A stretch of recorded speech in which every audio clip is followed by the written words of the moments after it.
Hello Pisces, Pisces rising and Pisces moon people. This is your monthly astrological horoscope for February 2017. And a quick reminder for you guys, remember this is talking about major shifts and long-term trends that go on throughout this month. And in the case of February, some that even last 3 months and 4 months. So it's very important to remember that if you're looking for shorter term aspects and angles, check out the weekly horoscopes. The first half is astrology exclusively. Yes, they do have astrology and tarot, but the first half is all astrology, so if you are an astrology only type of person, it's still worthwhile to be checking out.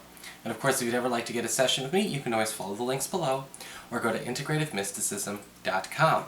So what is going on with your astrology this month? Well, we do have Venus and Mars together in Aries in your earned income sector all month, which means we're getting a double benefit when it comes to our finances, when it comes to our earnings. Mars in your earned income sector is going to be making you not only incredibly busy, but we're talking about cashing in on some serious overtime opportunities, because that's how Mars in a financial sector works. Mars is the planet that rewards action through labor. Now, Venus, on the other hand, talks about easy money. So when we combine these two together, and we combine the favor and the popularity and the attraction that comes from Venus, yes, we are having the opportunity for overtime, but we are also having the opportunity to be attracting easier projects and easier assignments, possibly even incentives for taking that overtime in the first place, exponentially increasing the earnings that you're making all month, which is actually a great way to start things off, because again, this goes on all month. Mars will have been in this area since the very end of January, but Venus goes in here on the 3rd of February, and together, again, all the way up into the first week of March, they are making sure you are making a lot of money. On the 6th, we do have Jupiter turning retrograde in Libra in your 8th house of intimacy, passive income, shared resources, and self-employment income. And with Jupiter retrograde, I want people to understand that Jupiter retrograde is not a bad retrograde at all. It's actually still good. It still carries the wealth, abundance, luck, happiness, and security that Jupiter promises. But instead of having it expand and kind of go out into the world and send us on these crazy quests and adventures for it, it's talking about finding all of this stuff that's sort of hidden in plain sight. Hidden gems, hidden treasures. And for those of you who are looking for ways to supplement your income, or maybe even looking for new ways to explore intimacy, because Jupiter and the 8th house are all about intimacy, we actually have things coming closer to home, opportunities coming closer to home. We don't have to go out and break our backs and, look and see what's going on across the country or go on these wild escapades. You may be finding out that love opportunities and love partners could be showing up, moving into the neighborhood, or possibly even getting hired at your job. We've got intimate opportunities, again, showing up much closer to where you frequent. On the financial front, this can indicate that a service that you provide, or perhaps even a commission that you're used to getting, increases on its own, without very much effort. Things might be becoming more popular for a self-employment issue, and not issue, but a self-employment opportunity, and you may even notice the appreciation of a certain investment that you have saved, making more money or becoming much more valuable between the 6th of this month and in June, because again, it's a long-term aspect, goes on for 4 months. You may be noticing that something is appreciating in value quite rapidly. On the 7th, we have Mercury moving into Aquarius, into your 12th house. And this is a time where between the 7th and the 25th, your private life and your public life are kind of one and the same.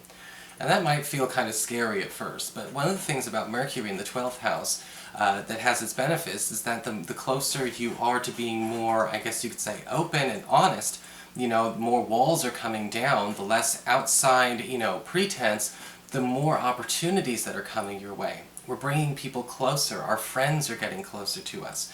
Reconnecting with friends from our past, but also at the same time becoming, dropping any kind of facade or, outer appearance that you feel like you've had to carry for the sake of friends, the sake of popularity, the sake of work, the sake of culture. We're talking about getting rid of that. We're talking about allowing people to come into that private space, who you really are away from the crowd. And it is kind of helping us filter into true, authentic relationships and friendships, as opposed to the superficial fair weather kind. And interestingly enough, the more you participate, the more benefits you get out of it. It's not something to be intimidated by. So between the 7th and the 25th, find at least 1 or 2 people to be more open with in that way, and share, again, more of what's going on the inside. We're trying to crack some shells. On the 10th of the month, we begin another long-term trend. A full moon lunar eclipse occurs in Leo, in your 6th house of reputation, work, and your schedule. And this full moon lunar eclipse does bring an ending to culminate probably as we get closer to May. And eclipses, again, they tend to open up a window, they tend to last about 3 months in their strongest energy. Some of them go as long as 6 months, but they're strongest in the first 3 months. And this eclipse is not something to be scared of. Even though I said ending, it's well aspected, which means it's connected to Saturn, it's connected to Uranus, it's connected to Jupiter, and all in very positive ways.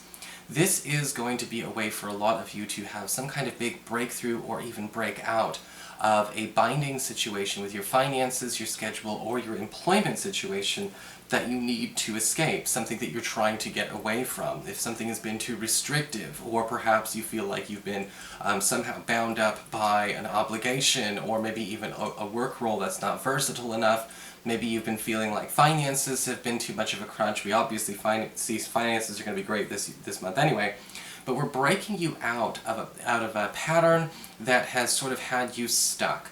And, because this is happening with Mercury in the 12th house, I'm almost wondering if this has a lot to do with getting away from a lot of pressure to behave, work, or market yourself in a way that seems marketable.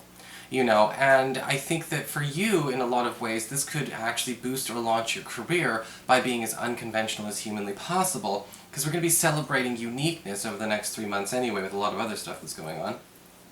But this eclipse is breaking you away. So a lot of new opportunities coming up because of this major ending. On the 18th, we do have the Sun moving into your sign, where it will stay all the way up until the 3rd week of March. And with the Sun in your sign, it's talking about getting more out of everything that you have. The Sun is talking about healing, it's talking about reparations, but it's also talking about increasing the yield of your efforts, increasing the yield of the fruits of your labor. And so this is a time to pay attention to where, maybe our relationships, our family situations, our home life, and even our spiritual practice, if we have one, are actually going as well as, or maybe, maybe is the proof in the pudding with them. Are they getting the work, the love, and the nurturing that we want? Are we getting the love, the work, and the nurturing that we want from them? And how do we put this back into balance? The Sun is going to be shining a light on this area and making it not only more feasible, but making it much more easy for other people to participate in this process as well with you. On the 25th, we've got Mercury going into your sign, leaving your 12th house and going into a place that's much more extroverted. And this is about creating, an opportunity to speed up something that has been too slow. Speed up, processes in your life that have taken way too long to manifest. Speed up processes in your life that have taken way too long to finish. Maybe we've got a lot of unfinished business. Maybe we've got a situation that we've been waiting on for way too damn long, and we need to talk to somebody about how do we get this finally underway. This could have to do with anything. It is in your sign, so it is a wild card blessing that you need to use, which means you have to be the initiator, but it will speed up anyway. Finally, on the next day, we've got a solar eclipse new moon in Pisces, in your sign, where we get an extra boost to your yearly new moon. Remember, whenever a new moon is in your sign, even if it's a powerful solar eclipse, whatever you want to start, whatever you are trying to manifest, whatever you're trying to create with this, whether it's a new school, a new home, a new job, a new spiritual practice, a new curriculum for yourself, having a new anything, is going to start to substantiate and actually become a reality for yourself as sort of like a new standard of living or a new big part of your life by the time we get into May. And that's actually something very important to pay attention to, because you have to be the one to, again, plant that seed. What are you trying to begin? What are you trying to start? Because the solar eclipse always talks about starting something that takes a few months to finish, but it does absolutely begin. If there's some kind of major life change you are trying to actually get underway, you do need to go out and initiate it. The solar eclipse says, stop studying, stop procrastinating, stop playing the field, stop weighing every option there is possible in potentiality, and get something you can commit to. So that is your forecast, Pisces. I hope you enjoyed it. If you did, please like, share, and subscribe. You know I appreciate it. And of course, if you'd like to get a session, you can always follow the links below, or go to integrativemysticism.com.